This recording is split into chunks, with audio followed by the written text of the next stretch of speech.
You're listening to Extra Textual, the show where we tell stories about movies while the movies tell our stories. Each episode will bring you a special guest who shares a personal story connected to a meaningful film in their life. Then we share some kind of connected story from our own film experiences. And as always, we learn something new about ourselves and others. Welcome to the show. My name is Eli Steenledge, and with me is Jeremy Holiday. And we are doing our new format on this episode. So we are going to have a guest who's going to tell a story, and it's going to be really fun and exciting, I think. Also, welcome to Season 2. Eli means to say welcome to Season 2. Welcome to Season 2. Yeah. Our guest today is a friend of mine, Bryan Bosque, and he is an actor, among many other things, and we are going to talk a little bit about some projects that we've worked on together, some film projects. Welcome to the show, Bryan. How you doing? Hey, pretty good. Thanks, Eli, Jeremy. Thanks for having me on the podcast. Sure. It was a big family picnic right on the lake, and everyone decided to go swimming after everyone had this big old meal. I was 6, and I didn't know how to swim, but my mom took me out there, and she was like, Malcolm, just hold on, we're not going out too far. And I was just thrilled. It was ridiculous. I'd never been immersed in any type of water bigger than a bathtub in my life. Really? And it was crazy, and I was kicking and splashing and maybe having too much fun because before I knew it, I didn't know where my mom was, and I couldn't tell which way was up, and I just saw blue. And I don't know how long I was underwater, but maybe it was only like a few seconds, but it was like an eternity, And then someone pulled me up, a cousin or something, and I probably wasn't even out too far, but I couldn't swim. I just was terrified for my life. Thought that was the end. And they brought me up on shore. My mom was sobbing. I bet. You were 6? I was 6. So scary. Never set foot in that lake again. I was like, get me back home. Can you swim now? Nope.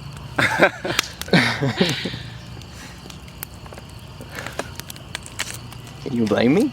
No. You take baths, don't you? I take showers. Okay. Take showers. Fully upright.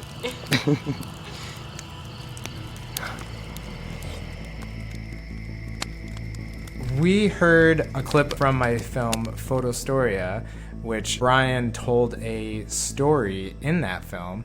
So you got a little preview of that, little appetizer of some of his work that he's going to tell a story a little bit later. But I think I made that in 2013, I want to say, 2014, something like that. That we worked together. Does that sound right? Sounds about right. Yeah, okay. yeah. So we had done one other very small short film, which maybe you don't even remember. That was sort of Blade Runner inspired. Yes, yeah. Which actually I think up the mind. is still pretty good. It's not bad. It holds up over time. Yeah. Yeah. You created a really nice character in that. Thank you. Yeah. And then for my grad school project, I made this film that was pretty weird. And, I've done a lot of reflecting on since then about lessons learned from that. And one of those is that I was not very good at working with actors. So we can talk a little bit about this, Bryan, or not. You don't have to talk about it. But I gave you some pretty hard jobs on this film, some pretty tough tasks. So we were talking, you may not remember this, but I think there was 3 instances where I was sort of on the day, I need you to improvise a story. I don't really have an idea of what that story is going to be. Can you just come up with something and then make it emotional and interesting? Could you write this script for me? Could you write the script? About half of that I never film, got that credit. No, you never got the writing credit. I made a lot of money off of that movie, so I'm sorry. A lot. No, not really. So, yeah, half of the film was probably improvised, like the dialogue, not just like people telling stories. And I had some, theoretical reason for doing that in grad school at the time, but really it just made it hard on the actors, I think, a little bit. I was going off for like some authenticity in that situation, but you did a really nice job. And I don't think I told you a lot about the character, because I don't think I knew who that character was very well as we were making it. Yeah. I think that was sort of clear. And it was clear that you didn't know who the character was. Well, no, that like you went into it like wanting to find out more and like hungry for collaboration for like all of us that were on set to like fill in the gaps in the spaces for like the shape of this thing. Yeah. And even like discover about this character as they unfold through the shooting process. Yeah. It was. I don't remember it being like crazy unpredictable, but like in all honesty, I was just starting out as an actor. I'd never done, or I have done very few like on camera and film things. At that point did a lot of like theater at school and some professional credits. But film was all new. So like being on set and on location for this independent film was all like really just incredible to me. So I was like, oh, you do this? Yeah, sure, I could do that. Especially like being on set of my friend's film. I was like, I'm game for anything. Yeah, let's do it. And you guys like trusted me, so I'm glad it didn't like take 700 takes or something. No, and we worked super, super fast, which I also apologize for. Like, that is probably not a normal experience if you've probably worked on maybe some other films, but no, you don't have to apologize.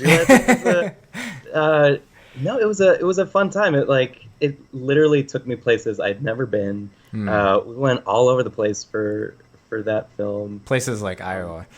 In Iowa. Exotic states like Iowa, yeah. It was great. Well, and so, like, for the viewing audience or listening audience that has not yet seen Eli's masterpiece, Photostoria, it is a interesting independent film which involves personal relationships and some obscure time travel, I think. Yes. And a few other things with sort of a looping storyline. But focus on a few main characters as they go through various sort of elements and stories in their life. It was also funny because I knew you best probably of like the actors that we worked with, and everybody was great. But as it developed, I also realized like I asked you to do it first, I think, and I was thinking you would be sort of like the main character. And as we got into things, I was like, oh, he's kind of like a peripheral character. Because you were just supposed to, like, sort of lost in time, swirling around these other characters. And then I also felt a little bad about that. But that's an important role to play, I think. I hated my screen time percentage in that film. I mean, I don't know, yeah. One of the stories that my like high school theater teacher always said is like one of the reasons why he loved Romeo and Juliet, which I love myself, is because like Mercutio is like the best character, right? He's so much more interesting than Romeo, right? So he has to die because it's not his story, right? If we're gonna move through this thing, and I think sometimes when you're making projects, some people end up being more important than you expect. Some people end up being less important than you expect. Yeah, it's kind of the nature of things. I'm still sort of playing with this concept of like seeing people tell stories like within a film story, like a visual thing where normally you're like, well, I want to see them living out the story. But I think sometimes it's interesting to have people like tell you a story because you still sort of imagine it, in your mind what they're telling. Oh, yeah. And it's kind of almost more personal.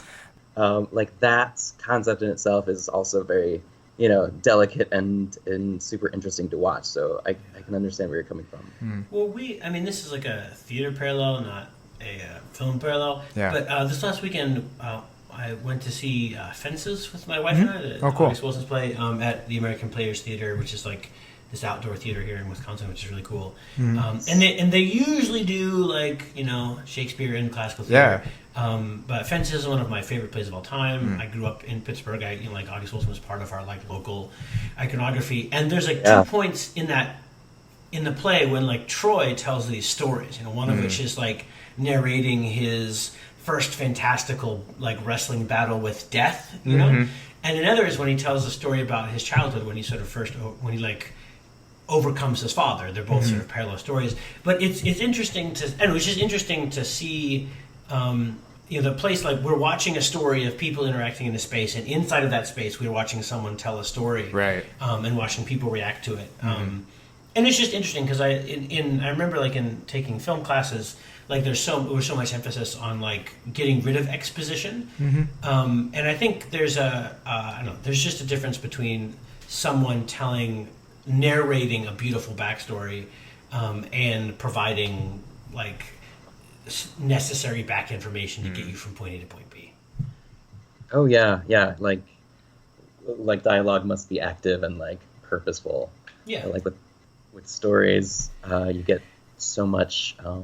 You can glean so much about the character from how they, transport themselves back in time and how they feel about what they're saying. It's wonderful.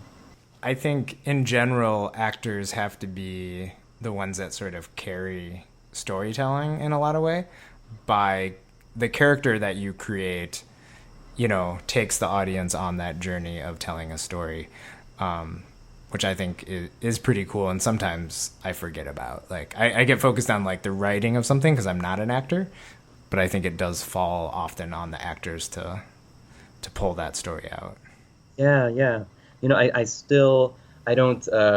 auditioning for Chicago theater like proper, but I still get my like live performance kicks with this educational theater company that I work with, Barrel of Monkeys. And I've been a company member and teaching artist and performer with them for 7 years. And like the gist of what we do is we teach creative writing residencies in 3rd, 4th, and 5th grade classrooms in Chicago public schools. And then we take the stories and then we leave the classroom and we adapt them into sketch style like live stories that we perform for the school and then also for a public audience a bunch of times during the year. So that is actually interesting in that like we have this like sometimes just a small nugget of like an idea of a story, and we as performers and adapters sort of infuse it with ideas of our own while still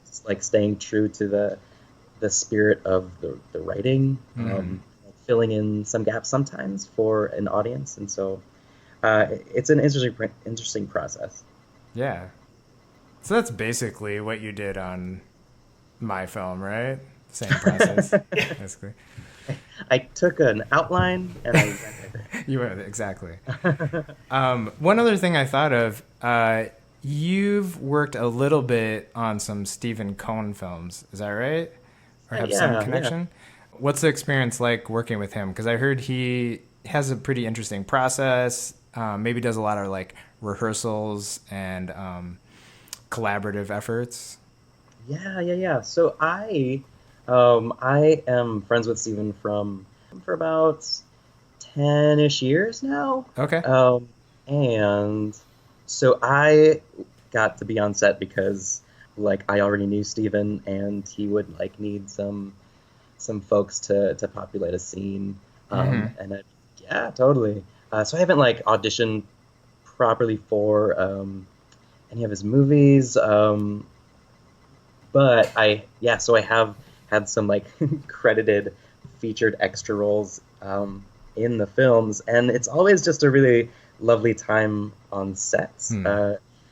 Steven is just a wonderfully warm human being. He's humble and open and really gentle, and I think has a lot of consideration for his actors and for all of the production crew. So it's always like a really positive energy. Yeah, I think. Yeah, that's cool. Yeah, I've heard some interviews with him. Haven't met him in person, but he sounded like a really nice and down-to-earth guy. And I think one thing he said stuck with me before, just like as a filmmaker, like he talked about, like there's usually this image where you have to like come right out of the blocks and have like an amazing first film or something, you know, like you have to sort of sell yourself on this. And he was talking about much more like, realistically for most filmmakers, it's like a long development, you know, it's a journey of you getting life experience and developing your skills. And probably most people's like great film will be farther down the line, you know, at least like, you know, maybe their third or fourth film or something. And so he was just very honest about like, I'm just working through, you know, the stories that I want to tell, and I'm getting better, and working with other people, gaining experience. So it was cool to hear that sort of honesty instead of the sort of bravura you hear from a lot of directors, you know, just like, I knew how to do this, you know, from the start or whatever, you know. Yeah. That's not surprising. What's great for being like part of the Chicago theater scene is that like when Steven got all this like notoriety and attention for the Wise Kids and Princess Sid, it was awesome to see like his ensemble and like the Chicago crew that he employed like get attention and just like share like some like attention from like on a national level, on a big level, which was fantastic. And like just seeing like him repeatedly use a bunch of really awesome Chicago talent is great to see, and it really I think boosts the community. Yeah, my wife Jess and I, who you know, were watching The Wise Kids and like on Netflix or something, and like all of a sudden there was like a club scene, and we're like, is that Bryan kissing that guy? I think that was Bryan, because it was like a pretty quick shot. And I don't know if you remember, but I think we texted you right away. And we're like, are you in this film?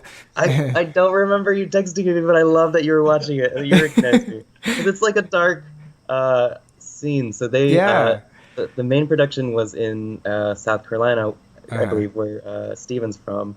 So they all these like Chicago folks took a trip and like spent 2 weeks maybe, I think, out there, and they came up to Chicago and a little bit later had to film a scene like the gay bar scene. And so they got Charlie's bar, Charlie's Chicago, which is like I think it's a chain nationally, and it's originally like a cowboy gay bar.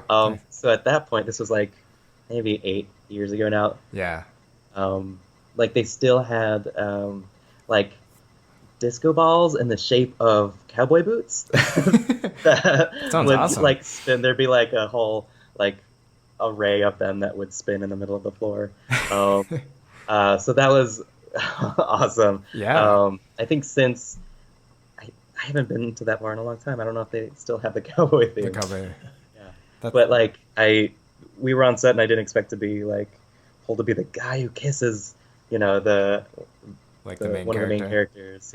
Yeah. But I happily have a credit, and my character is called Club Boy. Club Boy. Yeah. Nice. Nice. That's a good credit. Yeah. I guess Bryan Bosque. I was Club Boy. Club Boy. Yeah. That's right. You are recognizing Club Boy. Right. That's right. Yeah. That's how we're going to credit you in the podcast. Club It's Boy. actually in the Candace. title. Yeah. I actually had to Exclusive bring a interview bunch with- of clothes for that scene. Did you? Yeah. So like, to dress the rest of the people, and I lost a shirt that I really liked. Oh no. Yeah. I mean, that's what you get for being Club Boy. I'm glad you committed to that role. I feel like there's a particular kind of black hole for items at various shoots. Like I just know that, like, I mean, when we've been shooting shoots that are long, at the end of the day, I'm like, if I don't like keep everything I own in a backpack, like I'll never see half of it. Disappears. Yeah. That makes sense. Yeah, it's in some alternate universe somewhere. All your shirt and everything. Oh, so that's Charlie's. Yeah. So we wanted to talk about Pet Sematary 2, or I should say you did, and tell us about an experience with that. And we can talk a little bit more about the film, but I actually have not seen any of the Pet Sematary films, and there was a recent remake, which I don't know. I don't think any of us probably saw. I'm guessing. I did not see it, but I did see the trailer. I did see the trailer too. Yeah, same. The cinematography looked nice. I don't know about that. I don't think it did very well. I don't think that's the point. But yeah, I think Jeremy, you've seen the original. I saw the original Pet correct? Sematary, Yeah. Mm-hmm. and I may have like been in a room where Pet Sematary 2 played on VHS. Okay. But I You were could not tell you around much about it. that space. Yeah.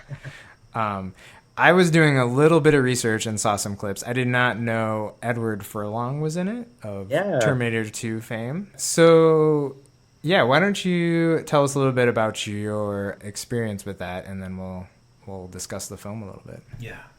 Sure, yeah. My connection to Pet Sematary 2, spelled out TWO, is a little unorthodox in that, like, I have never been a scary movie watcher. I'm what they call a scaredy cat. I think nice connection to Pet Sematary. The scientific term. Yeah. But it just happened to like come into my life unexpectedly in around like age 10 or 11. It had to be. The movie came out in 1992, and so it must have been a year or two after that, because it was on like television. It was on like maybe HBO, but it was this weird weekend that sort of lives in a shroud of like confusion and mystery to me, that like I was confused as it was happening. My parents and my older sister and I were driving to this like hotel resort country club for some like a weekend getaway, which we never did. Like as a family, we went on summer vacations, like to Wisconsin Dells or to the Grand Canyon, but we never took like impromptu trip to like short distances just to like, you know, experience whatever in like Chicagoland or the tri-state area. But like there we were in my family's forest green Dodge Caravan, this minivan, like going off to this hotel, and in thinking about this memory since then, I always have to like recheck my memory, because it was called like the Chevy Chase Resort, and I was confused at the time, because even at that age I knew like who Chevy Chase was, that classic beloved American like comedic actor, and it was sort of fitting because like I sort of knew him from the like WGN Channel 9 like Sunday movies, which would play like his movies, the like National Lampoon Vacation movies, and like it sort of mirrored us, this family of four, like going to some place. It was confusing for me because like that was something we never did. This was completely out of the ordinary. We were given like no explanation as to like why my parents just decided like, oh, let's go out to this resort. It was in the area. It couldn't have been like more than an hour and a half drive. So like everything looked familiar, but like completely foreign at the same time. And the first thing we did, it was like the afternoon, and there were some sort of family or kids crafts that were offered in one of like the banquet rooms of the hotel. And so like my parents brought my sister Carla and I to like that area, and we were doing these crafts, and it was all very forced. I was still confused, and the crafts were like really pitiful. They were like gluing popsicle sticks together to make something and like coloring them. I'm sure paper plates were also involved. We cut them up. I don't remember like what we made, but it was like at the time I was judging it. I felt really isolated too, because there weren't even like lots of kids there. These kids seemed like strange to me, or at least, you know, de facto strangers, just like these people I didn't know, and it was all just maintain this sense of like, why are we here? I don't want to be here.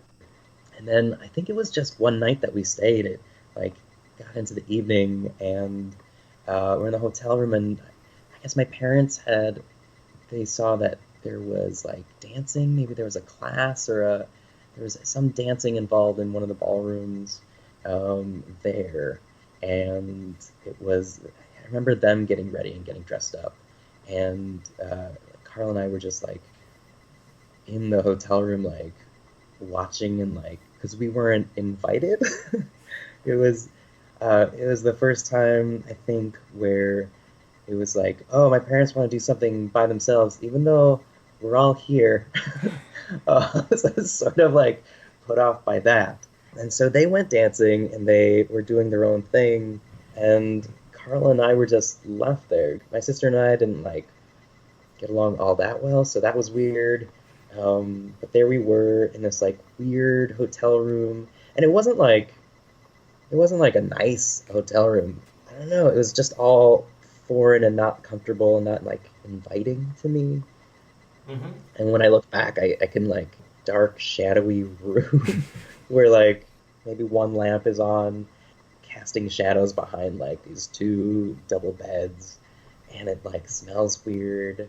And my parents are gone. They're somewhere off dancing. It's I like can almost like hear the background noise of like The Shining, of like some ballroom going on. There's a party in the background where it's probably all just ghosts. But like that's the sense that I get when I look back on it.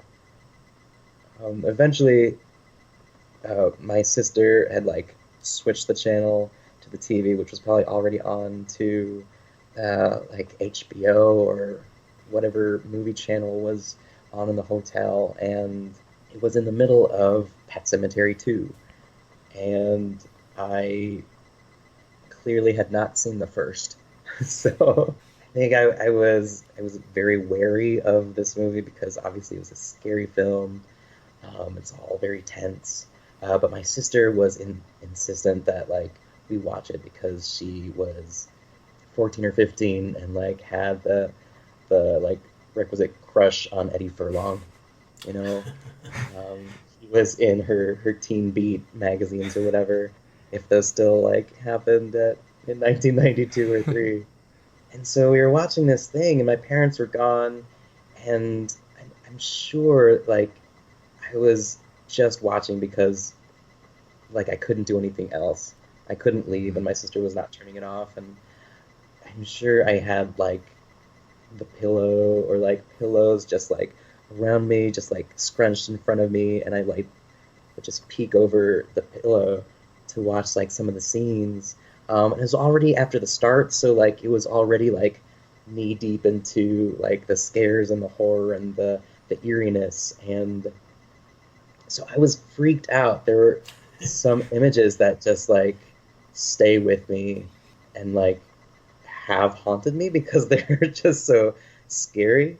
And for a kid who hasn't like seen a lot of horror movies, like were like those were like life changing. They were the first like death scenes that I had seen. I remember just feeling for the friend character, his mom.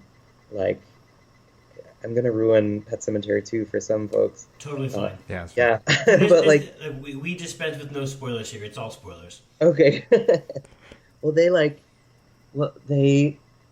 friend's like stepdad, for some reason like dies, and they put him into the Pet Cemetery, and he comes alive, and he's like this. He already looks like Lurch from the Addams Family, so he was very well cast. But as a zombie, he's like terrorizing them, and they realize he's like a zombie and wants to kill them, and they get into the car, and he's chasing them in a truck, and they're going down this like rural highway, and then like cars are speeding past them in the other direction, and like they're like the guy's like knocking the back of their truck with his truck, and like it's all very tense, and then eventually it like speeds up so that he's like right alongside them, like to the right of them, and then like you see this oncoming truck like coming close, and then he like rams their truck, this mother and son, into like oncoming traffic, and then they just like get hit with by this other truck, and like the image I have of that is them showing like the contents of this truck, which is just like oranges. It's just like like fruit, just like spilling into their car and like flooding their car and burying them, who are already dead. And I was like, how does that happen? Especially with like, I don't know, for some reason, like I really love that mom character. She was like, in my head, she's like that, like the sweet-faced, like level-headed brunette character that's in a lot of movies, where like, I don't know, she's sort of like Barbara Hershey in The Wind Beneath My Wings movie, Beaches. Or like, how could she die? She wasn't meant for this. She did nothing wrong. But there were just some other like scares and gore that like shocked me. Like the one that was more pressing than that was just Eddie Furlong's his dad's new girlfriend, who's like this like super beautiful like blonde woman, and she's nice, but like she gets caught up in their house, and his mom's already like put in the cemetery, and she's terrorizing folks from afar, and like the girlfriend character like goes upstairs because that's what you do. You go to the attic, and like sees the mom's dress, and like it's really glamorous, it's sort of like 20s style white bedazzled thing, and she like does herself up in the makeup, and then she like there's a scare where like something attacks her, and then the next time you see her, she's like behind a corner, and like Anthony Edwards is like, hey, what's going on? How are you? Or something. And like pulls her body, and she like rolls out from behind the corner, and like half of her face is torn off. Oh, it was chilling. But like, so that's my first horror movie that I actually like had to sit through, and like my parents eventually come back from this thing, and they're like, they had a good time. I'm sure they've had a few drinks or whatever, and it's like time to go to bed. But like, that was the longest night of my life. It was just the longest night. I could not sleep. We were in the dark, and all I could think of was that I was going to die. There are strangers everywhere. I don't know anyone in this hotel. I can hear people out in the hall carousing. I don't know what's out this window. It's completely in the dark. I'm afraid of the dark. And to top it all off, my dad is just snoring. It's the worst. It's so like, even if I try to close my eyes tight and like think of anything else, I can't. I cannot sleep. There is no rest. I sat there for what seemed like hours. And I think in that moment, like I like resented my dad. I think for the first time, like, how could you do this to me? I took it as a personal affront that like you could ruin my sleep. I'd never heard my dad snore before. Like at home, you know, I couldn't hear it from like just the next room over. I was like, this is what it's like. My dad is a human who snores. And it's ruining my life. But yeah, that was the longest night I've ever experienced. I think, like, I don't remember getting up, or like I must have gotten some sleep or something, but like that was it. There was just one night at this hotel, for reasons like I don't even know, and like I came away from it just like sort of like seeing my parents and my dad in a different light, which is weird. And yeah, just not being able to think of anything else. Would your parents have approved of you watching that? Like, did they know what you watched? I think they did. Yeah. Well, you know, They weren't too concerned about they it. were not concerned. Yeah. I can't remember if it was on before they left, but yeah, it wasn't their problem. Well, that was a great story, Brian. Thanks for sharing Yeah. it. Yeah. Sure, yeah, thanks for. I imagine letting like the me- next day, like they were, it's like vacation and they're wanting to like have fun with you guys, and you're just like totally sleepy and cranky, and they're like, what is wrong with him? I just wanted to leave. I Yeah. I don't even remember like expressing how scared I was because maybe I was embarrassed or maybe just like too traumatized or like angry Right. about it Right. to express it. It sounds like something that like I'll always remember. And yeah, God. Well, I'm going to tell a short follow up. Yeah. Even I'm jumping on Eli. Yeah, yeah. Anyway, No, and yeah. I don't know if I've told the story on the podcast before, but I mean, I think there's a whole generation of us that have like, we saw a Stephen King movie before we were ready stories. Right. Yeah. Because so, I mean, I was probably about the same age, and it was on television. And the way our house was, there was like a TV in the living room, and there was a couch like right in front of my door, just the way it was set up. And I had to go to bed, but like I like literally like snuck out my door, and the couch had like large slats in the back. Yeah. Because it was a wooden frame, so you could see through the couch cushions. So I watched what I would eventually learn is like the second part of it on television through this little hole, and part of the context was that like I was supposed to be in bed. I was like utterly silent because my dad was on the other side of the house watching, like he wasn't on that couch. And I was like, at any moment, I was filled with personal terror that I would get in trouble Get for caught, it. yeah. And then on top of that, I was watching this thing, and you know, the second part, like in some sense, isn't as like jump scary as the first part. But just like you had said, Brian, there were images like when they're at a restaurant and there's like an eyeball in like the fortune cookie, and then one of them has like the claws of a crab in it. I mean, like. Those images, like, I mean, you said you had a sleepless night. I am not joking that for like almost a month, like if I close my eyes, I saw like one of three things. I saw like him as the weirdo clown. I saw like those fortune cookies with the eyes in it, or I saw the sink with the blood in it. And like of all, I mean, even as I tell you this story, I literally have goosebumps on my body. When I saw, because I think they flash back to think about the sink. When they like the sink is filled with blood, they clean it and they turn away and come back and it's filled with blood. That blew my ever loving mind. And like just because it was like regressing to that point in your life, like when you learn object permanency, like when you're a child.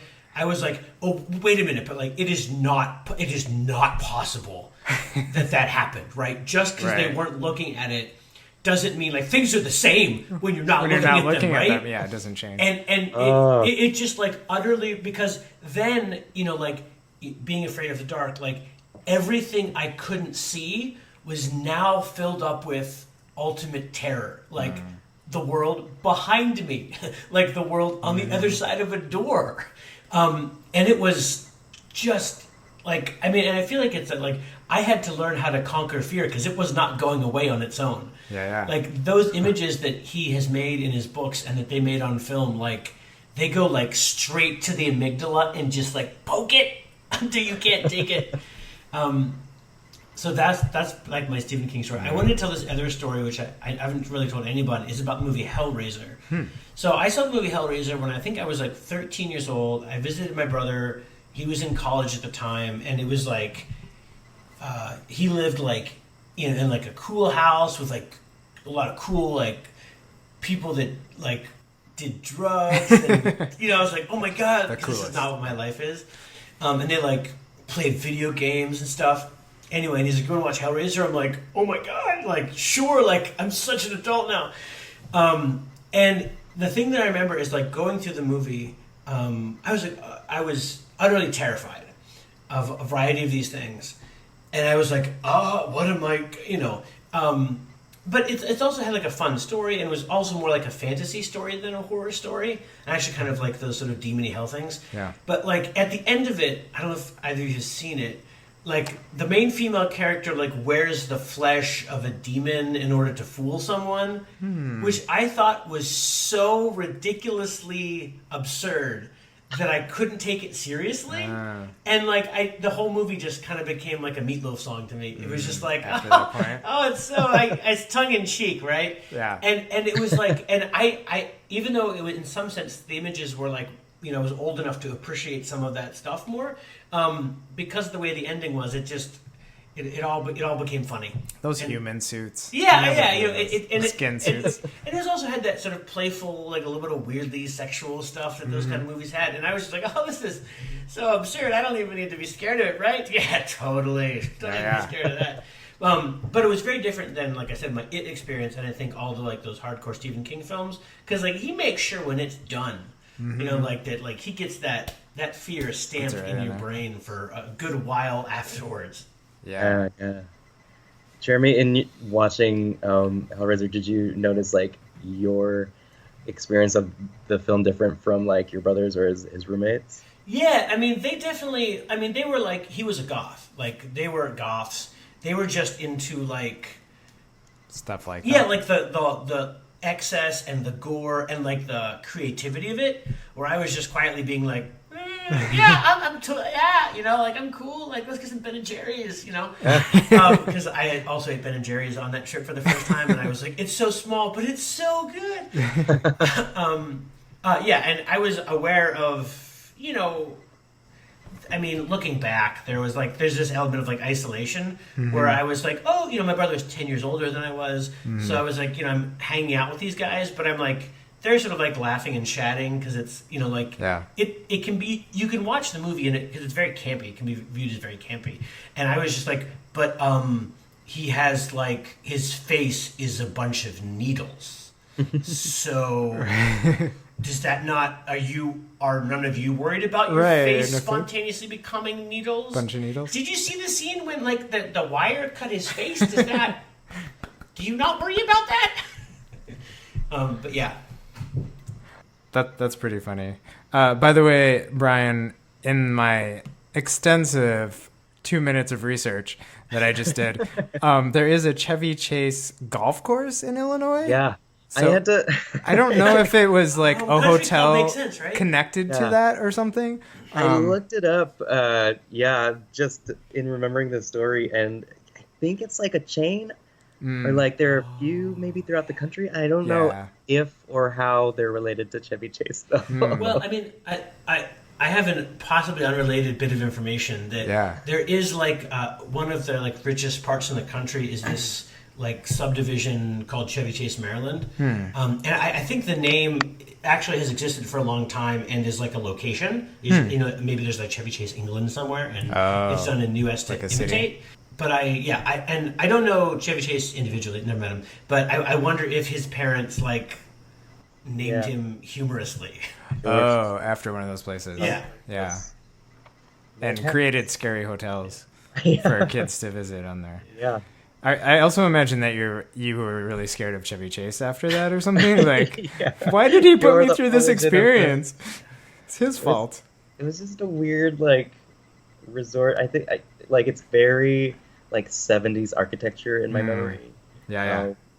Sort of related to that. I have not been to the hotel where they filmed The Shining, but I have been to the hotel where they filmed the TV remake of The Shining starring Steven Weber and Rebecca De Mornay.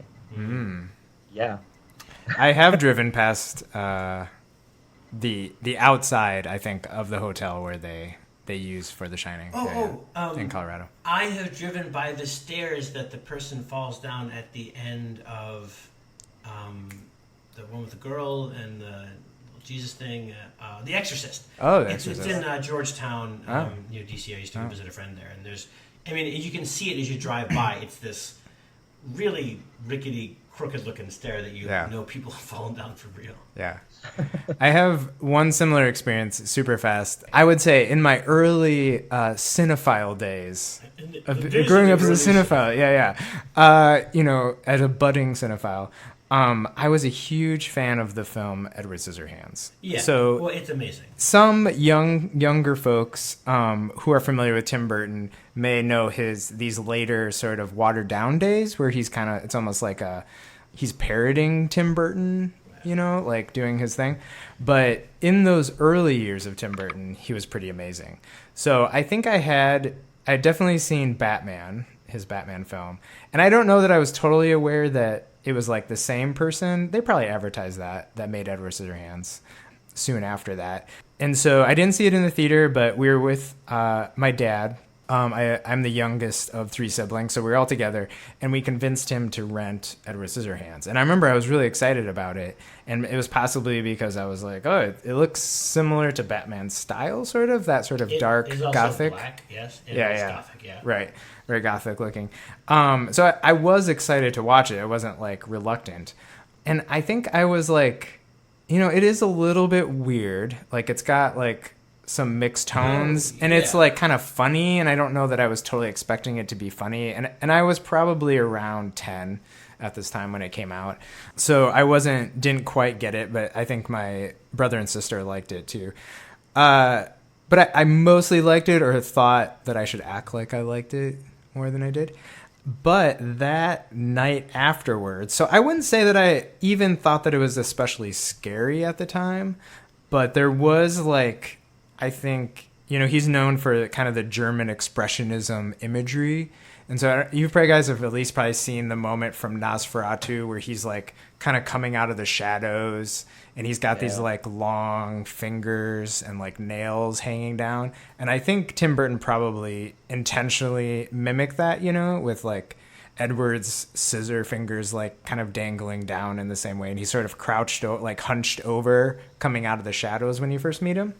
So I think it is those sort of horror imagery stuck in my head.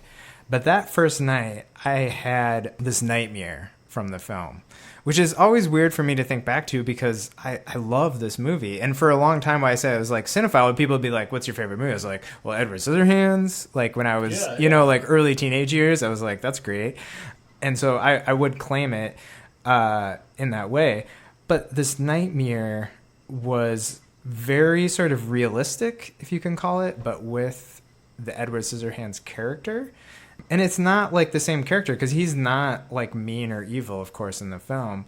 But we were living with my family in this like massive mansion, which may be similar to the mansion they find him in the film, but like updated, like we live there. But there's almost like, I remember, in your dreams, you have just like a vague idea of certain images that you saw. A feeling. Yeah. Of it. But I remember there almost being like different wings of the house, and like my parents were like in one wing and us kids were in the other.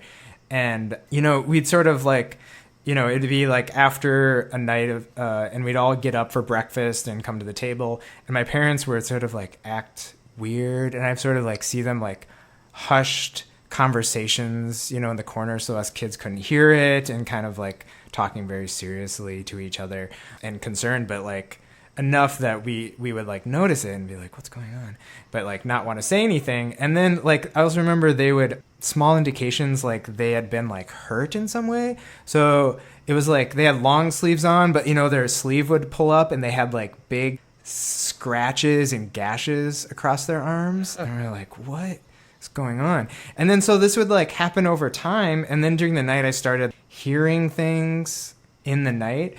And so like somebody was up moving through the hallways, and then I would even started to hear like screaming and stuff coming from, like far away in the directions where my parents stayed. And of course, like reality doesn't always make sense in dreams, so I don't know about like distances and things, but it was something like I couldn't say something about it, As it went on, I just saw like my parents were like being like tormented by this, and somehow I knew it was, this Edward Scissorhands character, guy with scissors, who was like hurting them during the night, but not like killing them, like torturing them.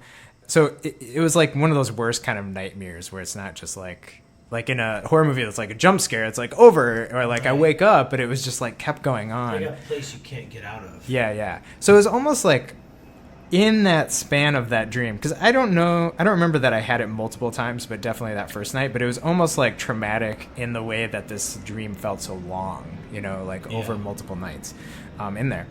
So anyways, this is very weird experience, and a lot of it is sort of a blur after that. I don't remember talking to my dad about it. I don't think I felt comfortable doing that. Because also he would probably be like, well, you can't watch movies like this anymore. And I wanted to watch them. In that sort of blur, it did become something like I embraced as, like I said, one of my favorite films. In those days, it was still like a little bit early VHS, where they just weren't like everybody owned. They were super cheap. Yeah. So I like my first like purchase of like a movie that I like intentionally went out and bought was like Edward Scissorhands. And I do remember like my dad being like, "Really? That's the movie you want to buy? That's pretty dark." But so like I owned a copy. It was very intentional. I pretty much had it memorized. I think it's also a reason why I started collecting like Tom Jones records when I started getting into like vinyl was cool, and he was sort of kitschy. There was a Tom Jones song in that was kind of kitschy. Anyways, I think the thing I didn't mention about this is that this was just a couple years after my parents had got divorced. Yeah. So I don't know that I processed all that at the time, but I knew enough that I was anxious about the condition of my parents and their relationship with each other and us, and as a family unit. So mostly I lived with my mom, and this was like on a visit. We had regular visits with my dad. We saw him a lot as a family. And I think it reflected a lot of my relationship to them and how I wanted them, not necessarily to get back together, but I didn't want them to be at odds with anybody else in the family.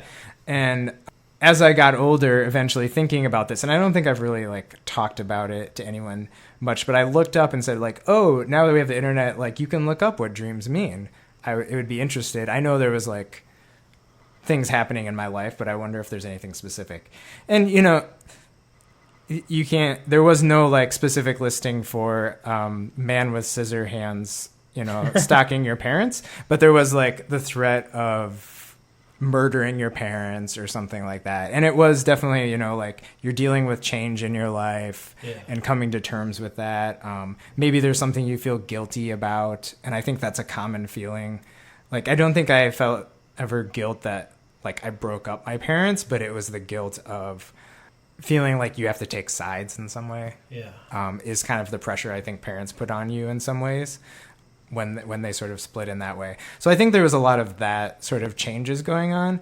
And looking back, maybe I realized why I ultimately embraced the film, even though I had that first sort of scary experience, was that Edward is actually a very like loving, sensitive character.